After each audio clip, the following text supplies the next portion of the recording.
यह दर्द भरी कहानी है एक बदनसीब लड़की की। वैसे इस दुनिया में लड़की होना ही जीवन को काफ़ी कठिन बना देता है। और जब आप दिखने में अच्छे ना हो, पढ़ाई लिखाई में भी अच्छे ना हो, तब सोचिए कठिनाई का लेवल क्या होता होगा। सुधा बचपन से ही पढ़ाई लिखाई में कमज़ोर थी। रंग उसका सांवला था, नाक नक्शा भी काफ़ी लड़कियों की तुलना में इतना खास ना था। ऊपर से भगवान ने दांतों की बनावट भी टेढ़ी मेढ़ी दी थी। जब सुधा छोटी थी तो बचपन में स्कूल के बच्चे उसे चिढ़ाते थे। बड़ी हुई तो गली मोहल्ले के लोग उसे देखकर मुंह फेर लेते थे। कोई भी उसका दोस्त बनने के लिए तैयार नहीं होता था। उसके रिश्तेदार भी कुछ खास उसे भाव दिया नहीं करते थे। बस एक उसकी माँ ही थी जिसे उसके सूरत या लुक्स पे कोई फ़र्क नहीं पड़ता था। माँ सुधा से और सुधा माँ से बेहद प्यार करते थे। सुधा के लिए उसकी माँ ही उसकी ताकत थी। जब कोई उसे डफर बोल देता या जब कोई उसे बदसूरत बोल देता, जब सुधा को शादी के लिए दिखने आए लोग उसे बिना पसंद किए लौट जाते, यहाँ तक कि जब खुद के पापा ही उसे मनहूस बोल देते थे, तब माँ ही तो थी जो उसे समझाती कि लोगों के बोलने से क्या होता है, तू तो मेरी प्यारी बेटी है। भगवान के किए इतने सारे अन्यायों के बावजूद भी सुधा जीना सीख गई थी। वह खुश रहना सीख गई थी। जो भी गिने चुने लोग उससे बातें करते, उन्हें चुटकुले सुनाकर हंसाया करती। इसके अलावा एक और बहुत बड़ी खूबी थी सुधा की, उसे खाना बनाने में बहुत मज़ा आता था। और ना सिर्फ खाना बनाने में मज़ा आता था, उसका बनाया खाना खाकर लोगों को जो स्वाद आता था वह उनको तृप्त कर जाता था। और यह उसमें अपने आप तो नहीं आया था। दुनिया के ठुकराए जाने के बाद उसने अपना सारा समय खाने के रेसिपी के किताबें, रेडियो शो और टीवी चैनल्स को समर्पित कर दिए थे।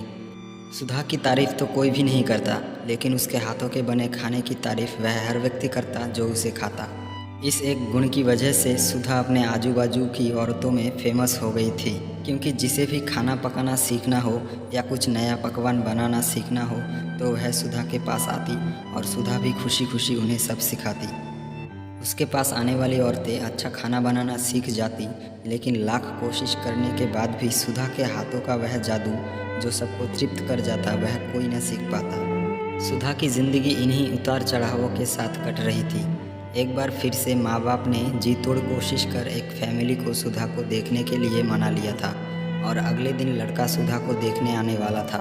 सुधा को इस बात की खबर होने पर वह दुखी और गुस्सा हो गई थी कि बिना उससे पूछे पता नहीं क्यों माँ बाप लड़कों को बुला लेते थे और उसका मजाक बना देते थे। माँ ने सुधा को समझाया था कि ऐसा ही होता है, कोई भी बेटी अपने माँ बाप के यहाँ हमेशा नहीं रहती, उसे एक दिन शादी करके जाना ही पड़ता है। अगले दिन सुधा सुबह सुबह ही लड़के वालों के आने से पहले ही सज सवर कर कहीं निकल गई थी। उस दिन लड़के वाले घर आकर माँ बाप को बहुत खरी खोटी सुना कर गए थे। वैसे भी पापा को सुधा पर हमेशा ही गुस्सा रहता था, लेकिन उसकी इस हरकत ने उनको गुस्से से पागल कर दिया। उस दिन पापा ने सुधा का सारा गुस्सा माँ पर उतार दिया था, यह कहकर कि एक मनहूस बेटी को जन्म देकर भी तुम्हारा मन नहीं भरा था, इसलिए उसको लाड प्यार देकर सर पर बिठा लिया है। हमेशा अपनी बेटी के बारे में गलत बोलने वालों से नाराज़ रहने वाली माँ आज खुद सुधा से नाराज़ हो गई थी और वह अब सुधा के घर वापस आने की से बेसब्री से राह देख रही थी ताकि अपना गुस्सा उस पर उतार सके। सूरज ढलने से पहले सुधा घर लौट आई थी। उसके चेहरे पर एक अजीब सी खुशी थी। हाथों में एक चेक था और एक सर्टिफिकेट भी। सुधा माँ से कुछ कहना चाहती थी, लेकिन इससे पहले कि सुधा अपने मुंह से एक भी शब्द कह पाती, माँ ने उसे खरी खोटी सुनाना शुरू कर दिया। गुस्से में माँ बोलते बोलते इतना कुछ बोल गई कि सुधा ने कभी सपने में भी नहीं सोचा था। माँ ने कहा, बाकी सभी लोग सही थे, तुम सच में मनहूस हो, तुम्हारी वजह से हर कोई परेशान है। अच्छा होता जो तुम पैदा होते ही मर जाती, यह दिन ना देखना पड़ता हमें। गुस्से में बड़बड़ाती और सब्जियां काट रही माँ ने एक बार भी सुधा की तरफ नहीं देखा था। सुधा माँ की बातें किसी पत्थर की मूरत की तरह सुन रही थी। पत्थर की ऐसी मूरत जिसके शरीर में तो जान ना हो, लेकिन आंखों से आंसुओं की धारा बह रही हो। सुधा ने माँ से पूछा, माँ क्या सच में तुम भी चाहती हो कि मैं मर जाऊँ? क्या इतनी बुरी हूँ मैं? अभी भी गुस्सा सर पर सवार होने की वजह से माँ ने कह दिया हाँ। बिना एक पल भी सोचे सुधा ने सीधा अपने कमरे में जाकर कमरा अंदर से बंद कर लिया था। 1-2 मिनट बाद गुस्सा थोड़ा शांत होने पर माँ को अपनी गलती का एहसास हुआ तो सुधा के रूम की तरफ गई। उन्हें पता चला कि सुधा रूम को अंदर से बंद कर लिया है। गुस्से में कुछ कर ना ले, इसलिए माँ ने तुरंत पापा को इस बात की खबर दी। दोनों ने काफ़ी दरवाज़ा खोलने की कोशिश की, लेकिन जब नाकामयाब रहे तो दरवाज़ा तोड़ दिया।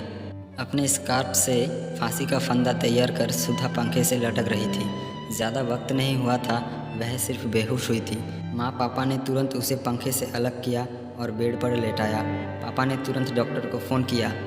तब माँ का ध्यान बेहोश पड़ी सुधा के हाथ में पकड़ी एक चिट्ठी और पास ही में पड़े 5 लाख के चेक और 5 स्टार होटल में शेफ की नौकरी के लिए कन्फर्मेशन लेटर पर पड़ी, जो सुधा अपने साथ लाई थी। माँ और पापा ने वह चिट्ठी खोलकर पढ़ी जो उसने अभी अभी लिखी थी। चिट्ठी कुछ इस प्रकार थी। मम्मी और पापा, मैं जानती हूँ मेरे जन्म से लेकर आज के दिन तक मैंने ऐसा कुछ भी नहीं किया है जिस पर आप गर्व कर सके, लेकिन मैं आपको बताना चाहती थी कि आज मैं खाना पकाने के नेशनल लेवल कंपटीशन को जीत चुकी हूँ और यह 5 लाख का चेक मुझे प्रथम स्थान पर आने के लिए मिला था। जजेस को मेरा खाना इतना पसंद आया था कि उन्होंने मुझे एक बहुत बड़े होटल में बतौर मास्टर शेफ की नौकरी के लिए कन्फर्मेशन लेटर ही दे दिया था। पूरी दुनिया मेरे खिलाफ है, मुझे इस बात का कभी भी फ़र्क पड़ा ही नहीं था और ना ही बाबूजी की कड़वी बातें मैंने अपने दिल पर ली थी, क्योंकि मैं जानती थी बाहर से सख्त दिखते मेरे बाबूजी अंदर से तो मुझे प्यार ही करते थे। प्यार ना करते होते तो बिना मांगे मुझे कपड़े, मिठाइयाँ, पटाखे ये सब ना लेकर देते। माँ के प्यार को कोई क्या बयां कर सकता है। मेरी माँ मेरे लिए मेरी सारी दुनिया थी। जब माँ मेरे साथ होती तो मुझे किसी बात की भी परवाह ना होती थी। मेरी माँ मेरी थी, इसलिए मुझे किसी और की ज़रूरत ना थी। मेरी माँ मेरे साथ नहीं है तो मेरी दुनिया मेरे साथ नहीं है, इसलिए मैं आज दुनिया को ही अलविदा कहकर जा रही हूँ। मैं जानती हूँ आपने कभी ना कभी भगवान से यह दुआ ज़रूर मांगी होगी कि अगले जन्म में मेरे जैसी औलाद ना मिले।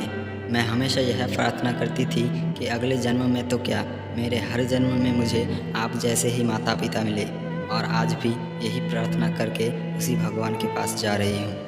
चिट्ठी पढ़ते पढ़ते माँ और पापा सर से पाँव तक पछतावे में डूब गए थे और बेहोश पड़ी सुधा के सर पर हाथ फेरते हुए फूट फूट कर रो रहे थे।